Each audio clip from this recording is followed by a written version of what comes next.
Chapter 1. Cracks in the Foundation. The morning sun spilled through the kitchen window, casting a soft golden hue on the stainless steel appliances Anna had insisted they upgrade 2 years ago. Nolan stood at the counter, work thermos in hand, pouring himself the last of the coffee. The smell of toasted bread wafted through the air, but the silence between them was louder than any sizzle from the pan. Anna stood across from him, scrolling her phone absently with her thumb, lips pressed in a tight line. Her coffee mug sat untouched beside her. When he cleared his throat, she looked up and smiled, a practiced, polite smile. Not the warm, teasing one she used to give him. "I'm heading out," Nolan said, slipping his thermos into his beat-up lunch bag. "Got 2 installs today in Fairview. Might run late." Anna nodded, still holding her phone. "Okay, drive safe." A pause. Then, as if an afterthought, she stepped forward and pecked him on the cheek. Her lips were cool, quick, mechanical. "Love you," Nolan added, more out of habit than anything else. She gave a slight shrug. "You too." That was it. No lingering touch, no softness in her tone. She turned back to her phone and flipped it face down on the counter as soon as a notification buzzed. Nolan noticed. He always noticed lately. He walked through the hallway toward the front door and past Juan, their 16-year-old son, slouched on the couch with earbuds in and his hoodie pulled up like armor. Call of Duty flashed across the TV screen. The boy didn't even glance up. "Morning, bud," Nolan offered with a forced smile. Juan mumbled something. It might have been yeah or but he didn't meet his father's eyes. Didn't pause the game. Didn't care. Nolan stood there for a second, hand resting on the doorknob, wondering when his own son had started looking at him like a stranger. Something about the kid's body language, tense, dismissive, borderline hostile, made his stomach twist. He drove to work in silence. The truck's engine hummed, the tools in the back rattled, and the empty seat beside him used to be filled with weekend coffee runs or Anna riding shotgun during house projects. Now it felt like just another vacant space. It hadn't always been this way. 18 years together. They were the couple everyone else pointed to and said, now that's stability. Sure, they weren't flashy, and no, it didn't go on European vacations or post TikToks dancing in the kitchen. But they had something, or so Nolan thought. He thought about the early years, when Anna used to greet him at the door with messy hair and a glass of wine after his shifts. When she'd fall asleep against his chest watching reruns, her fingers intertwined with his. He remembered holding her hand in the delivery room when Juan was born. Remembered the way she cried, half joy, half terror, and how they promised they'd always be a team. Now she was just distant. Over the past few months, she'd started staying out late on Fridays, claiming she was catching up with the girls over wine and sushi. Nolan never met these friends. She always came home already showered, makeup scrubbed off, clothes in the hamper. Sometimes she'd smell like a different cologne, not his. But when he asked, she'd laugh. Probably from hugging Rachel or Sarah. Their husbands were strong stuff. Maybe. And her phone, always glued to her hand, always locked, always face down. He once caught a glimpse of a message lighting up her screen. "Can't wait to see you again tonight." Winky face. When he asked who it was from, she snatched the phone away faster than he could blink. "Work joke," she'd said with a smirk. "Get your head out of the gutter." He didn't push. That wasn't his style. Nolan believed in trust. In marriage being hard work, sure, but something worth holding on to even when the edges frayed. At lunch, he sat in his truck outside a client's house, eating a ham sandwich Anna had made. It tasted bland. Maybe it was just him. He scrolled through old photos on his phone, vacations, holidays, even random shots of Anna making pancakes in her pajamas. She looked happy back then. So did he. When did we stop laughing? He wondered. When did she stop seeing me as her man and start seeing me as... what? A paycheck? A burden? Just a guy who fixes the garbage disposal? Back home that night, Anna was in the living room, dressed nicer than usual, dark jeans, a low-cut blouse, freshly styled hair. "Going out?" he asked, hanging his jacket by the door. "Yeah, Rachel's birthday. A few of us are doing wine tasting." "Wine tasting on a Tuesday?" She gave a quick, almost irritated glance. "It's her actual birthday today." Nolan nodded slowly. "Want me to drop you off?" "No, I'm getting a ride." She grabbed her purse and checked her phone again. Smile. Tap. Flip it face down. He caught her reflection in the hallway mirror, adjusting her cleavage. Checking her lipstick. There was something about her movements. Deliberate. Like she was preparing for someone. Not Rachel. Juan brushed past him the hallway later that night, shoulders tense. Everything all right? Nolan asked. Fine, came the curt reply. You sure? You've been kind of cold with me lately. Juan turned halfway, eyes narrowed. Maybe you should ask Mom about that. Then he walked away. Nolan stood frozen in the hallway, a sinking feeling blooming in his chest. Maybe this wasn't just a phase. Maybe he wasn't being paranoid. Maybe something was really, deeply wrong. Still, he told himself it was just a midlife rut. That every marriage had rough patches. That she'd come around. They all said, love changes over time. But no one tells you what to do when it vanishes. Chapter 2. Whispers and Shadows. The first time Nolan noticed a new gym bag was on a Wednesday morning. It was red, sleek, and still had the price tag barely peeled off. Anna dropped it onto the kitchen counter next to his coffee mug, like it had always been part of her routine. You joining a gym? He asked, trying to keep the surprise out of his voice. Anna nodded without looking up from her protein shake. Yeah, figure it's time to get serious. Feel like I've let myself go. Nolan blinked. You? Nah, you look great. Always have. She smiled, tight, polite again, like someone acknowledging a compliment from a coworker. Thanks. Still, it's more for me. She slipped on her sneakers, tied them quickly, and walked out the door in yoga pants that hugged her in a way she hadn't bothered with in years. For weeks, the pattern repeated. Anna left for spin class or HIIT sessions almost daily. She bought new leggings, started taking selfies in the full-length mirror before she left. Her scent changed, sweeter, more noticeable. And then there was the drawer in the closet where Nolan found lacy underthings she hadn't worn since before one was born. He hadn't seen her wear them for him. When he brought it up, gently, while they watched a movie one evening, she waved it off. It's just for me, she said, not taking her eyes off the screen. Makes me feel confident. Don't read into everything. Nolan said nothing, but he felt something gnawing inside him, cold and slow. Juan, meanwhile, had grown sharper, more dismissive. Conversations with his son had become landmines. You good, bud? Nolan asked one afternoon, tossing him a Gatorade after school. Juan took it, barely nodded. Yeah, whatever. You've seemed kinda off lately. Juan scoffed, not looking up from his phone. You wouldn't understand anyway. Nolan stared at him. Try me. But Juan didn't. He just shook his head and walked past, earbuds already in. That night at dinner, he barely touched his food. When Nolan asked how school was, Juan muttered, "Why do you even care?" before storming off to his room. Anna just sighed and kept scrolling through her phone. Teenagers, she mumbled. Nolan reached for the salt, then paused. He used to talk to me. He used to be open. She shrugged. Maybe he sees you for what you are. He blinked. What's that supposed to mean? She looked up, eyes hard. Nothing. Just. Forget it. That night, Nolan lay in bed staring at the ceiling, listening to Anna's faint giggles in the hallway. She was in the guest room, supposedly FaceTiming her friend Rachel. But the door was half closed, and he could hear the tone of her voice, the low whisper, the laughter laced with something flirtatious. And then he heard her say it. He has no clue. None. Silence. Then more muffled laughter. A pause. Then a faint, yeah, I miss you too. Nolan's heart pounded. He sat up in the dark, wondering if he'd heard wrong. But he hadn't. The next morning, Anna was cheerful. Too cheerful. She danced between cabinets, humming an old 90s tune, tapping out messages on her phone. You sleep okay? She asked, without looking up. Yeah, Nolan replied. Staring at the same phone, she kept turning screen down whenever it buzzed.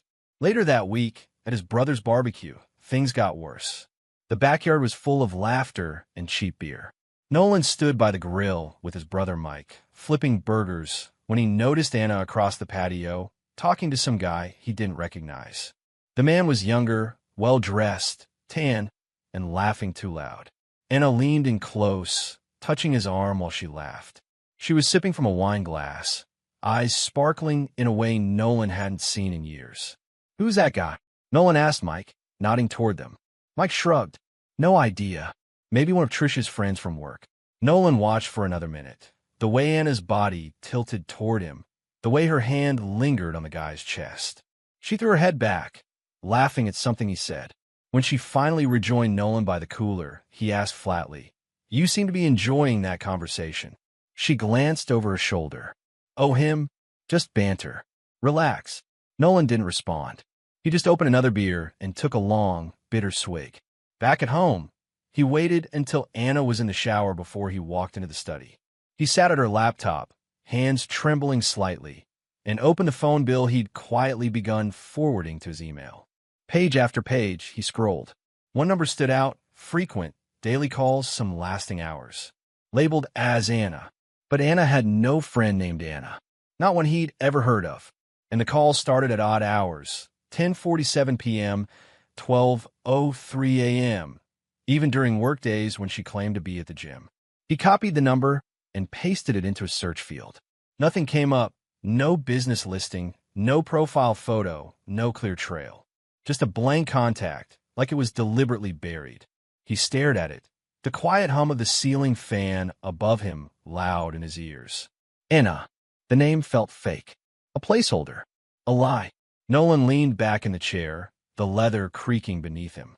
His mind raced through moments: her new lingerie, the gym bag, the secrecy, the whispering, her cold kisses, Juan's sudden contempt, and now this man at the barbecue.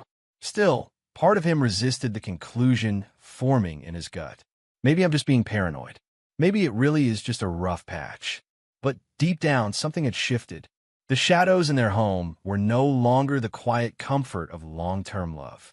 They were hiding things, whispering things. And Anna? Anna was further away than ever. Chapter 3. The First Fracture. The clock read 9:42 p.m. when Anna grabbed her purse from the kitchen counter. Nolan looked up from the couch where he sat half watching a rerun of Pawn Stars with a bottle of beer balanced on his knee. "Where you headed?" he asked casually. Anna didn't meet his eyes as she slipped her phone into her purse. "Just running out. We're out of wine. Thought I'd grab a bottle or two." Nolan tilted his head slightly. "This late?" She shrugged, already halfway to the door. "It's Friday. Stores are open late. I could have picked some up earlier." "I didn't know I wanted any earlier," she replied, her tone clipped. "I won't be long."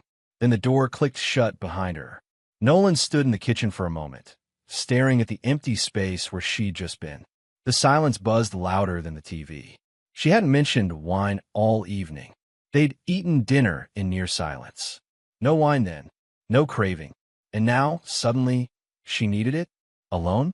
At nearly 10 o'clock? A storm brewed low in his gut. Without much thought, Nolan grabbed his keys, slipped on his old work boots, and headed out. His truck engine growled to life as he eased out of the driveway, lights off, keeping a block's distance behind her silver SUV. She didn't head to the liquor store. Instead, she took a turn onto Route 7, the road that led to the edge of town where the newer hotels were built for business travelers. Those big glass-fronted chains with discreet parking and weekly rates. Nolan's grip tightened on the wheel. His stomach flipped as her turn signal blinked. She pulled into the lot of a Holiday Inn Express and parked near the side entrance, far from the main lobby. No shopping bags. No wine. Just Anna, checking her phone as she waited in the driver's seat, tapping her fingers on the steering wheel. A few minutes later, a dark blue sedan pulled into the spot beside her. Nolan killed his headlights and watched from behind the trees of a small adjacent lot, heart pounding hard in his chest. Anna got out of her car first, smoothing down her top. The man who stepped out of the sedan was tall, athletic, but Nolan couldn't see his face clearly. They didn't talk long. Just a quick exchange, then, like something out of a bad movie, Anna stepped forward and hugged him. But it wasn't just a hug. Her hands lingered on his back.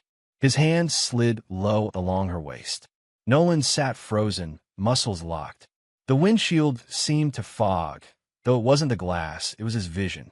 That moment stretched unnaturally long, like time had warped to drag his pain out second by second.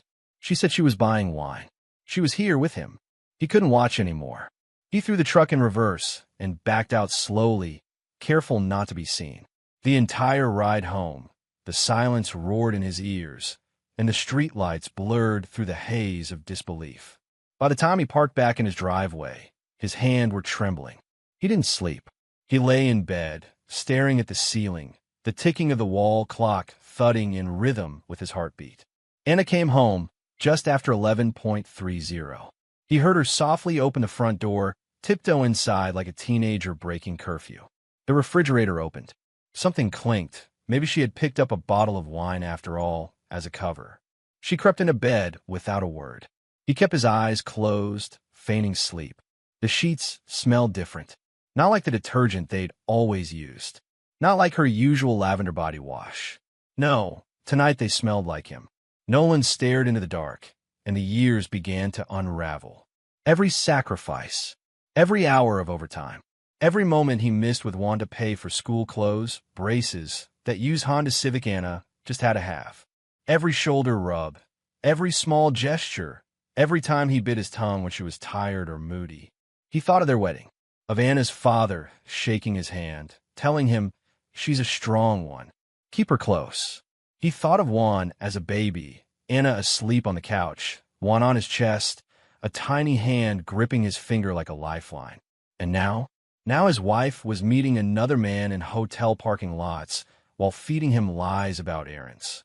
His chest felt hollow. The next morning, Anna was gone before he woke up. Juan was in the kitchen, grabbing cereal.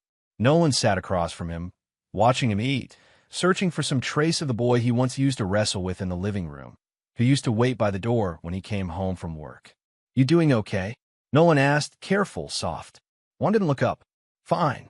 You seem distant lately." Finally, Juan glanced up, and there was something in his eyes that made Nolan's throat tighten. Disgust? Resentment? "You're just now noticing?" Juan scoffed. "You don't get it, Dad. You never have." Nolan frowned. "Help me understand, then. Talk to me." Juan dropped his spoon with a clatter. "What's the point? You just ignore it like everything else. You're a pathetic doormat." Nolan blinked. "What? You heard me." The boy stormed off, slamming his bedroom door. The sound echoed like a gunshot in Nolan's chest. Pathetic. Doormat. He sat there, motionless, trying to figure out when his own son had stopped respecting him, when his wife had stopped loving him, and what kind of man he had become to allow it all to happen under his nose. But he didn't cry, didn't shout. He just stood up slowly, walked to the sink, and began rinsing Juan's bowl, the water running over his knuckles as his mind turned sharper.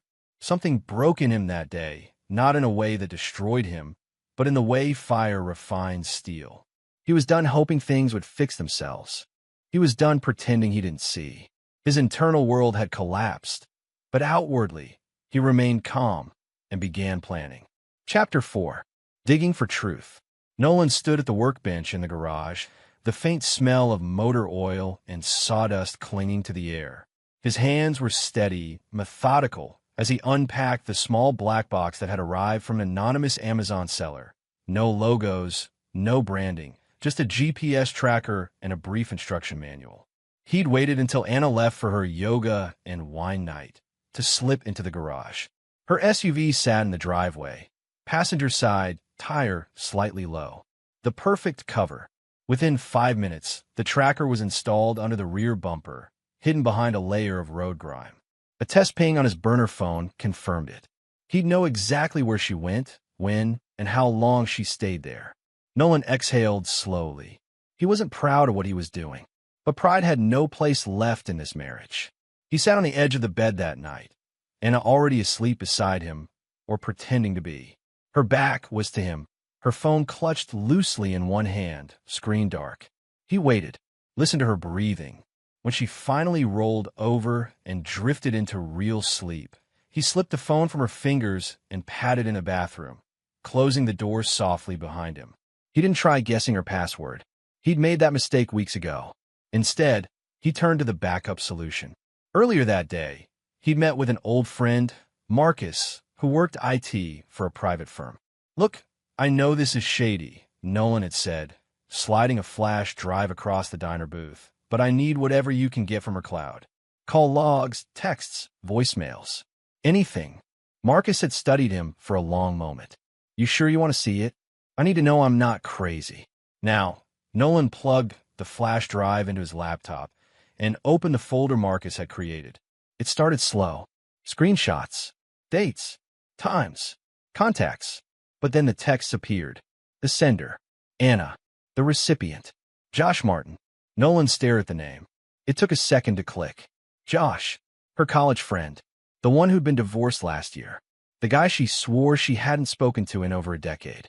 Apparently, that had changed. The first messages were friendly enough, catching up, joking about old professors. But within weeks, the tone shifted. Anna, God, you always knew how to make me laugh. Nolan can't even hold a conversation anymore. Josh, you deserve better. Always did. Anna, he's so boring now. It's like living with a ghost. No spark, no ambition, just HVAC and old flannel shirts. Nolan clenched his jaw, kept scrolling. Anna, he tried to touch me the other night. I had to fake a headache. I felt nothing. Honestly, I feel disgusted when he's close to me. Josh, that bad, huh? Anna, he's too dumb to notice. I could probably screw you in the driveway, and he'd think it was yoga class. Nolan's vision blurred. His chest tightened. He scrolled faster, hoping it would end. But it didn't. Anna, he still thinks we're happy. Still says, I love you, like that means anything anymore. His idea of intimacy is a foot rub and lukewarm sex once a month. It's pathetic. Josh, you ever gonna leave him? Anna, eventually. I just need one on my side first. That way I won't lose custody. That line hit harder than all the others combined. Nolan stood up so fast his chair screeched against the hardwood floor. He paced the bedroom while Anna snored softly in the next room, oblivious to the storm just beyond her dreams. He opened another folder, voicemails. The first one started with Anna whispering into her phone, giggling. Hey babe, I'm wearing that red bra you like. You were right. He didn't even notice I left it in the laundry basket. We should have stayed in that hotel all weekend. Nolan clicked it off, his hand trembling. He hadn't imagined it. The detachment, the lies, the excuses. She wasn't confused. She wasn't lost. She was methodical and won. Nolan couldn't shake the thought of his son's words. You're a pathetic doormat. Another folder. Another set of texts. This time between Anna and Juan. Anna, just remember what we talked about, okay? Your dad doesn't need to know everything. Juan, I don't even talk to him anymore. He acts like everything's fine. It's pathetic. Anna, good. Keep it that way. You and I are the team now. He's always been cold. Always distant. You've seen it too, right? Juan, yeah, he's fake. You deserve better. Nolan sat back in his chair, the weight of it all pressing into his spine like concrete. His wife had cheated on him for months, lied to his face, manipulated their son, poisoned Juan against him until the boy could barely look him in the eye. And his crime? Working, providing, loving. He clicked back into the chat with Josh. One final message caught his eye. Anna, his sex drive is laughable. Like, if I close my eyes, I can't tell the difference between him and a pillow. Honestly, I feel nothing when he touches me anymore. Nolan stared at that line. It echoed louder than her whispers. He's too dumb to notice. Honestly, I feel nothing when he touches me anymore. Chapter 5. Calm before the storm. The morning sun streamed through the blinds, casting long slats of light across the kitchen table. Nolan sat at the end of it, hands folded, a cup of black coffee untouched in front of him. He had been up for hours, his mind racing, but his body unmoved. Calm now. No, maybe, but something inside had gone still. He heard the familiar sound of the bathroom door clicking shut, the water running in the pipes above him. Anna's footsteps padded down the stairs a few minutes later. She wore a soft sweater, her hair still damp from the shower, face lightly done up as if she were headed out again. She paused at the fridge, oblivious to his gaze. Morning, she said casually, grabbing almond milk for her smoothie. Nolan didn't answer. She looked over at him. Everything okay? He finally looked up. His voice was calm, almost too calm. Sit down. Anna blinked. What? Sit down, Anna. Her brow furrowed. What's with the tone? Nolan motioned to the chair across from him. Just sit, please. She narrowed her eyes, but obeyed, folding her arms defensively as she settled in. You're kind of freaking me out right now. Nolan looked at her. Not through her. Not past her. At her. like someone seeing a ghost they used to know. I know, he said quietly. Anna's eyes twitched. Know what? He leaned forward slightly. Everything. The color drained from her face. I know about the late-night meetups. I know about the hotel. About Josh. About the texts. I know about what you've told Juan. She opened her mouth, but he cut her off with a slow raise of his hand. I didn't interrupt when you were lying. Don't interrupt now that I'm being honest. Anna stared at him, lips parted, a soft sound escaping as if her throat locked up. I watched you walk out that night, Nolan continued. Told me you were getting wine. Ended up in a parking lot wrapped around another man. I followed you because I wanted to believe I was wrong, that it was all in my head. He paused, voice even. But I wasn't wrong, was I? Anna shook her head faintly, as if trying to push away a fog. It's not what you think. I read your messages, Nolan said, voice low but cutting. He's too dumb to notice. I feel nothing when he touches me anymore. I just need one on my side. Anna went pale. How far were you going to take it, Anna? Were you going to destroy me, just to make your exit cleaner? Her eyes welled. Nolan, She stood up, knocking her chair slightly. Okay, just listen. I've been listening, he said. Every night. To myself. To the silence you left behind in our bed. To the distance in our son's voice. I've listened long enough. Anna's voice cracked. I didn't mean for it to go this far. But it did, Nolan said. And you let it. She took a shaky step forward, mascara already threatening to run. I'll end it. I swear. I'll block his number. I felt so alone, Nolan. You were always working, and no, he said flatly. Don't do that. Do what? Don't rewrite the story just because the audience changed. Anna's lip trembled. Please don't tell Juan. Nolan finally stood, his chair sliding back slowly. That's what you're afraid of? Telling Juan? Not about what you've done to this marriage. To me, to him. She looked desperate now, frantic. He won't understand. He's just a kid. He idolizes you, and I didn't want to ruin that. I was confused, Nolan. It wasn't supposed to happen like this. Nolan stared at her for a long beat. Oh, he said, his tone chilling. You already ended it. The words hung in the air like a guillotine. Anna crumpled into the chair, burying her face in her hands. I made a mistake. No, he said quietly. You made a choice. Again, and again, and again. He didn't raise his voice. He didn't throw things or storm out. He just turned, walked upstairs, and closed the bedroom door behind him. Later that afternoon, Nolan stood at a small law office downtown. A soft-spoken woman named Carol slid a folder across the desk toward him. Filing for divorce will officially begin the process. There's a cooling-off period, but if you got evidence, this could move faster. I have everything, Nolan said, his voice steady. She nodded. Custody may be tricky. You'll need to prove emotional manipulation or instability. I'll prove it, Nolan replied. I'm working on that. After leaving the office, he sat in his truck for 10 minutes, not starting the engine, just breathing. That evening, after Anna had gone to bed, Nolan pulled out the software Marcus had given him, this one different, a parental monitoring app. He'd asked Marcus for a version that could clone Juan's phone without jailbreaking it, syncing texts, call logs, and messages to his laptop. He hesitated, staring at the screen. Part of him hated this. But the father in him, the man who heard his son call him pathetic, who saw his wife coaching that same son to distrust him, knew he needed the truth. He plugged Juan's phone in while the boy was in the shower. A loading bar flickered across the screen, syncing silently in the background. He wasn't trying to spy. He was trying to survive. Because this wasn't a family anymore, it was a fire. And he was done letting it burn him. Chapter 6. The Courtroom Trap.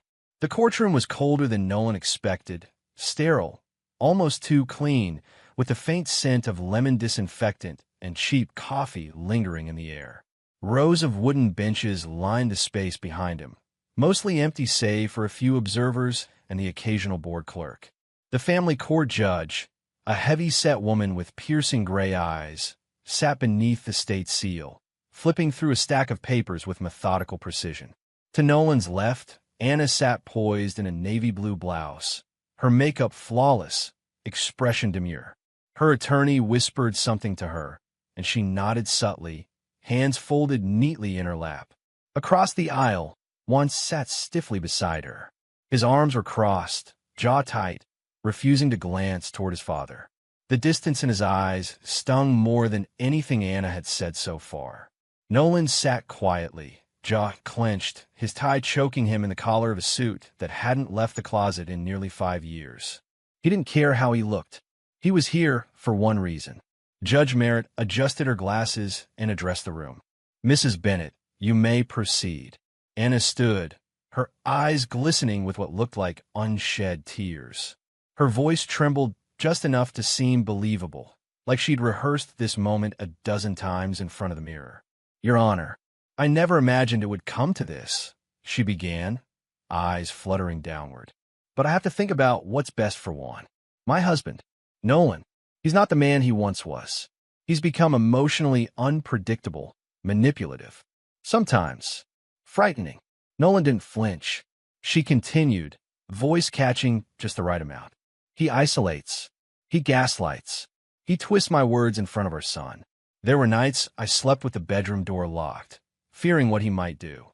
Her attorney nodded solemnly beside her, as if this testimony were gospel truth. Judge Merritt scribbled a few notes. "Can you provide specific incidents, Mrs. Bennett?" Anna sniffled. "He yelled at me, once threw a coffee mug at the wall, just inches from my head. Juan was there. Ask him. He's seen it." Nolan blinked slowly. That had never happened. Ever. The judge turned her attention to Juan. "Young man, do you believe your mother's account of your father's behavior?" Juan hesitated. His eyes flicked up for a moment, just enough to look at Anna, then dropped to the floor again. "Yeah," he muttered. "It's been bad." Nolan's stomach tightened. The judge leaned forward.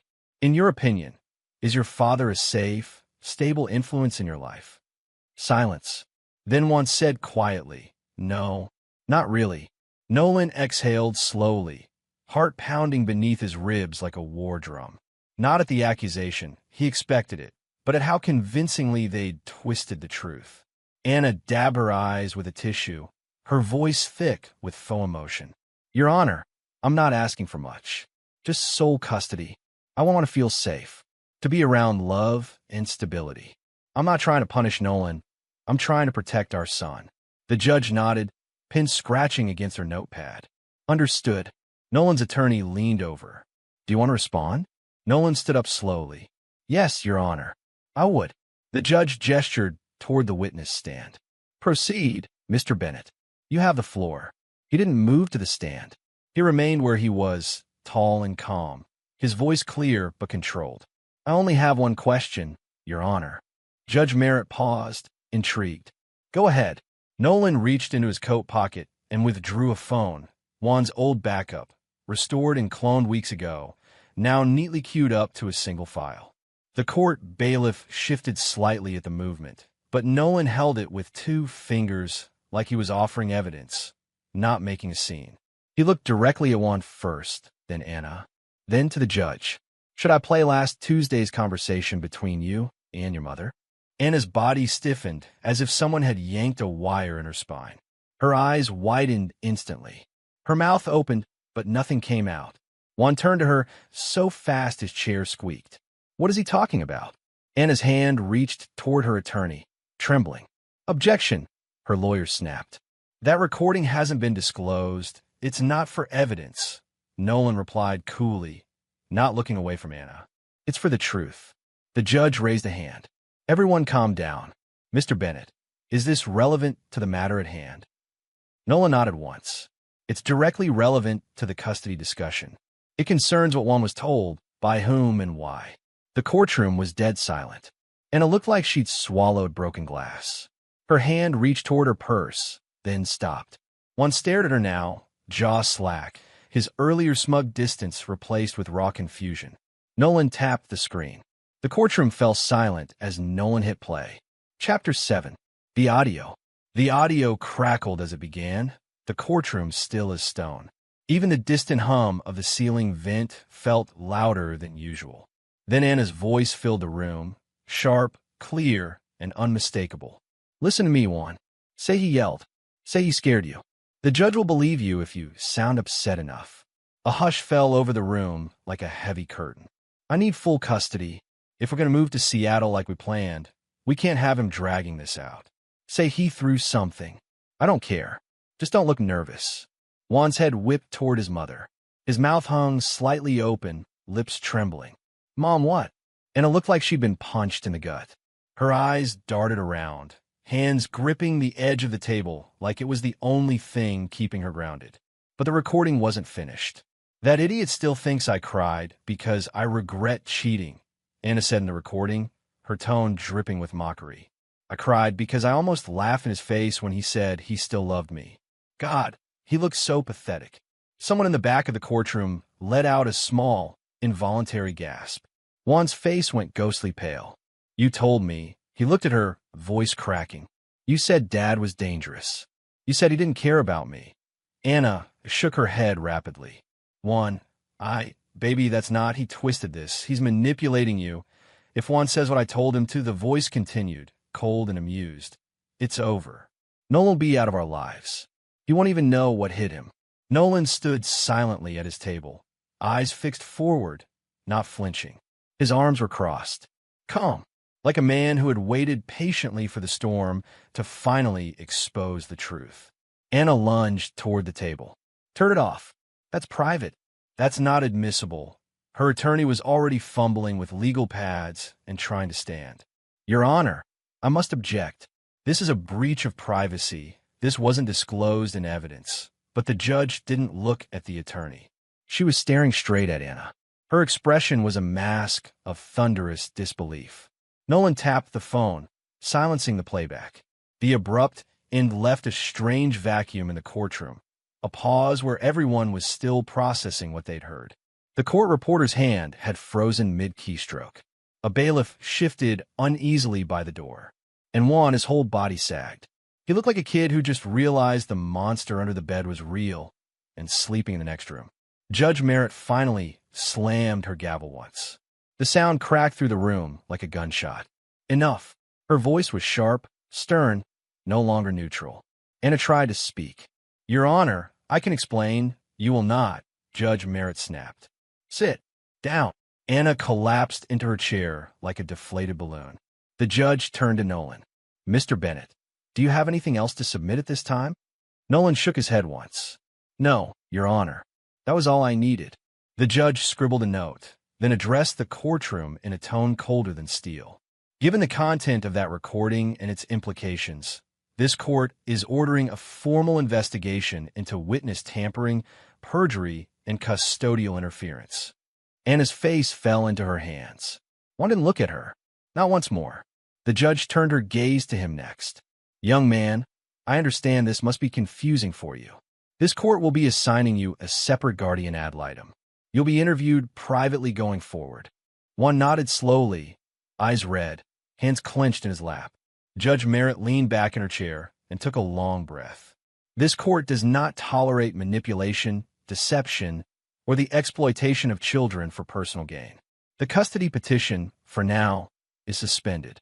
Both parties are restricted to supervised visitation until further notice. Anna's lawyer stood. Your Honor, please, we weren't made aware of this audio prior to today. This is highly irregular, and yet it's damningly clear. The judge cut in. You may file your motions after court. For now, we're adjourned pending investigation. She banged the gavel again. Nolan's expression never changed.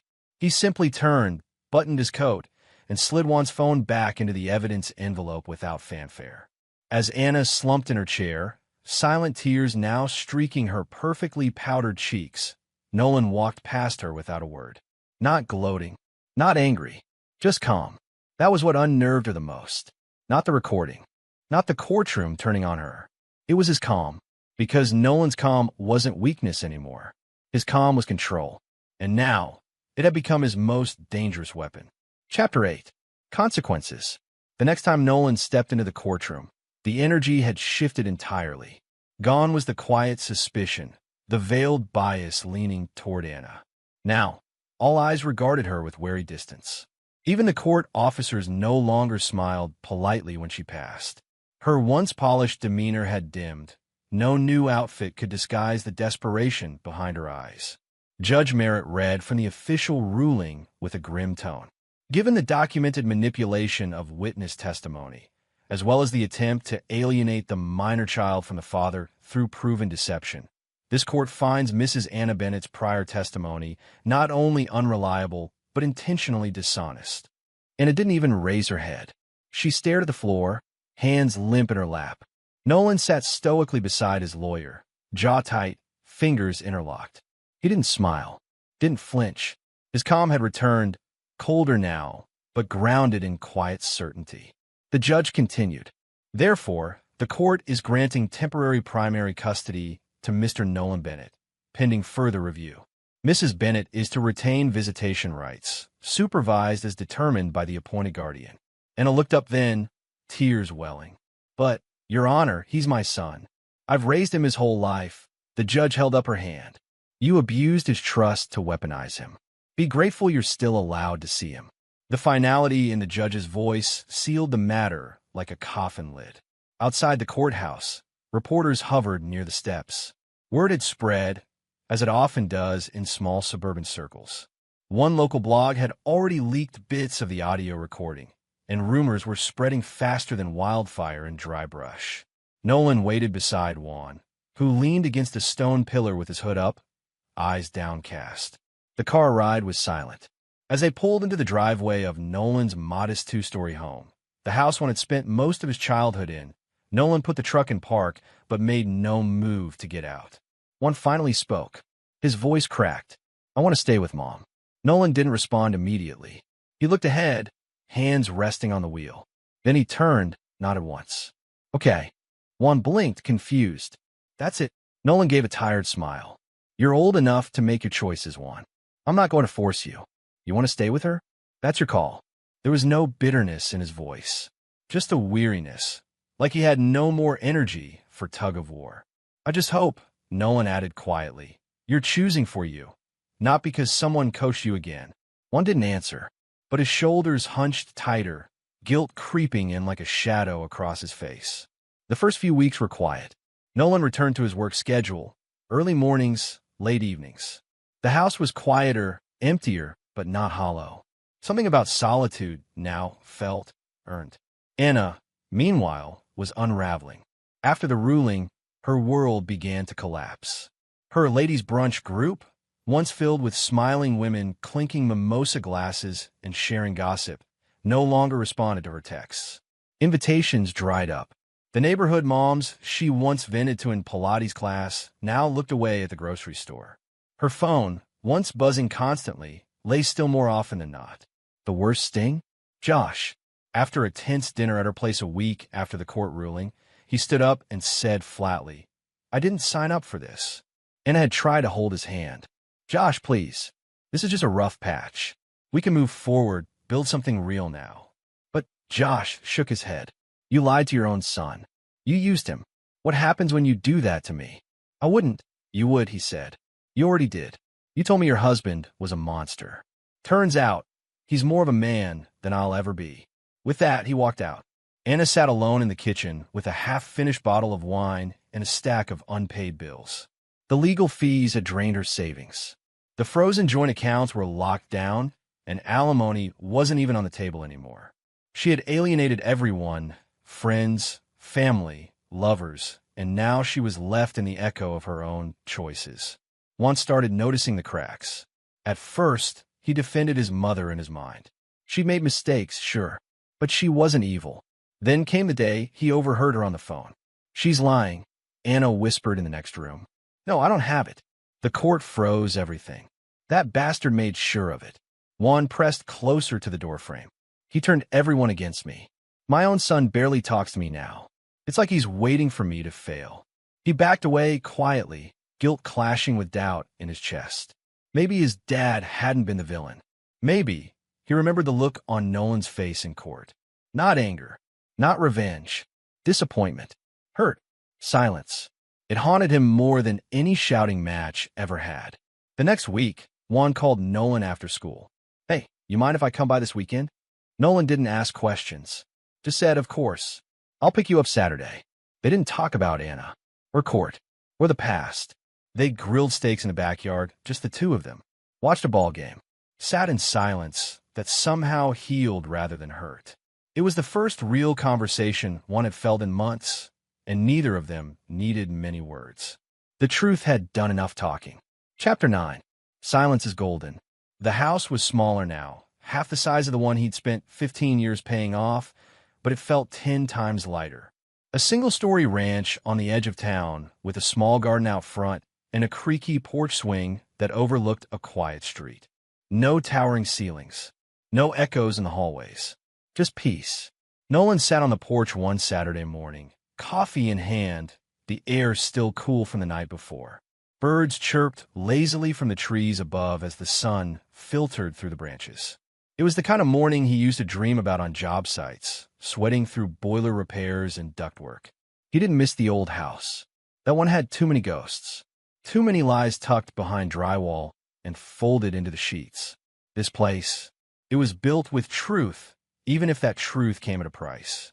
Inside, his phone buzzed. A message from an unknown number at first. Then he recognized the typing bubble. Juan. Hey, just wanted to say I was wrong. About everything. I'm sorry, Dad. Nolan stared at the screen for a long moment. His thumb hovered.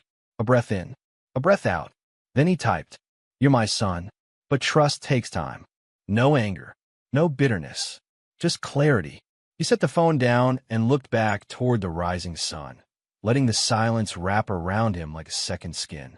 Later that afternoon, Anna showed up. He saw her car, a dull gray sedan now, not the shiny white SUV she'd driven during their marriage. It looked as tired as she did. She stepped out slowly, hair tied back, makeup absent, eyes shadowed by something that had nothing to do with mascara. Nolan remained on the porch, unmoving, coffee now cold in his hands. Anna walked up the steps with a hesitant smile, the kind where when you know you've got no right to ask anything but can't help yourself. Hi, she said quietly. Nolan gave a small nod. She rubbed her hands together. I wasn't sure you'd still be here. I live here, he said simply. She gave a soft, nervous laugh. Yeah, right. A long pause stretched between them. I didn't come to start anything, she added. I wanted to talk. About Juan. Nolan tilted his head slightly. He messaged me. Oh, she said, surprised. That's good. She looked down at the porch boards, then back up. He's struggling. With me. With school. With everything. I was hoping maybe we could talk. Like parents. Nolan looked out over the yard. The grass had finally come in. Thick. Clean. No weeds. Just like he liked it. We are parents, he said. That hasn't changed. Anna nodded slowly, then stepped closer. Maybe we could sit down? Have coffee? Try to find some common ground again. He turned to her then, fully. His expression was soft, but there was steel beneath it. Anna, he said calmly, you lied to Judge. To our son. You tried to destroy my name to win a custody battle you created. You didn't just hurt me, you taught our son how to manipulate truth. Her lips parted, but no words came. I don't hate you, Nolan continued. I don't even wish you harm. But I don't owe you reconciliation. Not for Juan's sake. Not for yours. Tears welled in her eyes, but he didn't move to comfort her. That man, the one who would have rushed to soothe her distress, no longer lived here. I just want things to be normal again, she whispered. They are, Nolan said. You just don't like this version. Anna stepped back, one shaky breath escaping her lips. She turned slowly and walked down the steps, shoulders slumped, not with guilt, but with the weight of consequences finally catching up. He watched her drive away, dust kicking up behind the worn tires, and then he stood, stretched, and walked back inside. The house smelled like pine cleaner and black coffee. On the kitchen counter, a stack of mail sat unopened, bills probably. But now, that didn't intimidate him.